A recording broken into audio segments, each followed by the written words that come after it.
दोस्तों, भाग्य सक्रा में आपका स्वागत है। मकर संक्रांति पर सुने जाने वाली धर्मराज की कहानी। मकर संक्रांति के पर्व के दिन कई लोग उपवास रखते हैं और विधि विधान से सूर्य देव की उपासना करते हैं। इस दिन धर्मराज जी की यह कहानी जरूर सुननी चाहिए। एक समय की बात है जब पृथ्वी लोक पर बब्रुवाहन नाम का एक राजा हुआ करता था। उसके राज्य में किसी चीज की कोई कमी नहीं थी। इसी राज्य में एक हरिदास नाम का ब्राह्मण भी निवास करता था, जिसका विवाह गुणवती से हुआ था, जो बहुत ही धर्मवती और पतिव्रता महिला थी।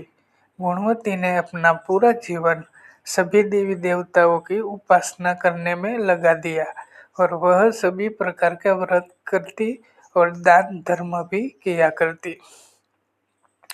इसके अलावा अतिथि की सेवा करने को वह अपना धर्म मानती थी। ऐसे ही ईश्वर की उपासना करते हुए वह वृद्ध वृद्ध हो गई। जब उसकी मृत्यु हुई तो धर्मराज के दूतों उसे अपने साथ धर्मराजपुर ले गए। यमलोक में एक सुंदर सिंहासन पर यम धर्मराज विराजमान थे और उनके पास ही चित्रगुप्त भी बैठा था। चित्रगुप्त जब धर्मराज को प्राणियों का लेखा जोखा सुना रहे थे, तभी यमदूत गुणवती को लेकर वहां पहुंचे। गुणवती यमराज जी को देखकर थोड़ी भयभीत हुई और मुंह नीचे करके खड़ी हो गई। फिर चित्रगुप्त ने गुणवती का ब्यौरा निकाला और उसके बारे में धर्मराज जी को बताया। धर्मराज ने गुणवती का पूरा ब्यौरा देखा और वह प्रसन्न हुआ, लेकिन फिर भी उनके मुख पर थोड़ी सी उदासी छाई हुई थी। यह देखकर गुणवती ने पूछा, हे प्रभु, मैंने तो अपने जीवन काल में सारे सत्कर्म किए हैं, फिर भी आपके मुख पर उदासी क्यों छाई है? इसका क्या कारण है? और प्रभु, मुझसे क्या भूल हुई है? धर्मराज जी ने कहा, हे देवी, तुमने सभी देवी देवताओं के व्रत के लिए उपासना की, लेकिन कभी भी तुमने मेरी उपासना या मेरा नाम से कुछ पूजा पाठ दान नहीं किया। धर्मराज जी की बात सुनते ही गुणवती क्षमा याचना करने लगी और कहने लगी, प्रभु, मुझे आपकी उपासना के बारे में कुछ भी पता नहीं था। कृपा करके मुझे कुछ उपाय बताइए जिससे सभी मनुष्य आपकी कृपा के पात्र बन सके और मैं आपके मुख से आपकी भक्ति का मार्ग सुनना चाहती हूँ। और मेरी कामना है कि मृत्यु लोक पर वापस जाकर मैं आपकी भक्ति करूँ और सभी लोगों को इसके बारे में बताऊँ। धर्मराज जी ने बताया, जिस दिन सूर्य देव उत्तरा में प्रवेश करते हैं, यानी मकर संक्रांति के दिन मेरी पूजा शुरू करनी चाहिए और उसी दिन से लेकर पूरे एक साल तक मेरी पूजा करते हुए यह कथा सुननी चाहिए। साथ ही मेरी पूजा करने वाले व्यक्ति को धर्म के इन 10 नियमों का पालन अवश्य करना चाहिए। पहला नियम, धीरज रखना यानी संतुष्टि रहना। दूसरा नियम, अपने मन को वश में रखना और सभी को क्षमा करना। तीसरा नियम, किसी प्रकार का दुष्कर्म नहीं करना। चौथा नियम, मानसिक और शारीरिक शुद्धि का ध्यान रखना। पांचवा नियम, अपनी इंद्रियों को वश में रखना। छठा नियम, बुरे विचारों को अपने मन में ना लाना।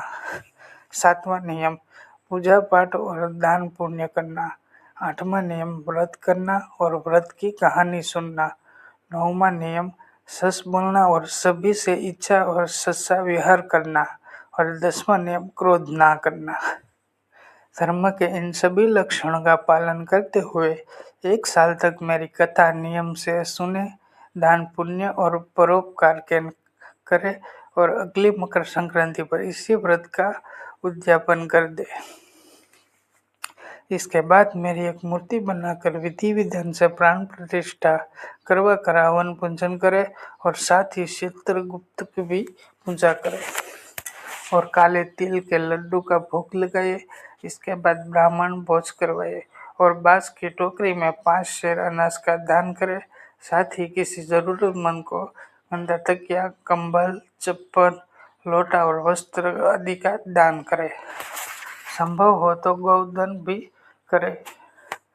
धर्मराज से पूरी व्रत की कथा सुनकर गुणवती ने पुनः धर्मराज से प्रार्थना की, हे प्रभु, मुझे फिर से मृत्युलोक में जाने दीजिए। जिससे मैं आपका यह कर सकूं और साथ ही इस व्रत का प्रसार भी लोगों में कर सकूं। इसी पर धर्मराज जी ने गुणवती को धरती लोक पर फिर से जाने दिया। धरती पर वापस आकर गुणवती ने धर्मराज जी द्वारा बताई कि व्रत के बारे में अपने पति देव को बताया। मकर संक्रांति आते ही गुणवती और उसके पति ने यह व्रत शुरू किया। इसी व्रत के प्रभाव से उन पर धर्मराज जी की कृपा हुई और उन्हें मोक्ष की प्राप्ति हुई।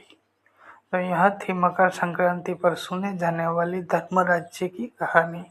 दोस्तों, अगर आपको यह आर्टिकल पसंद आया है तो इसे अपने परिवार और दोस्तों के साथ शेयर करें और कमेंट करें और चैनल को सब्सक्राइब करें और भाग्य सक्रा से जुड़े रहे।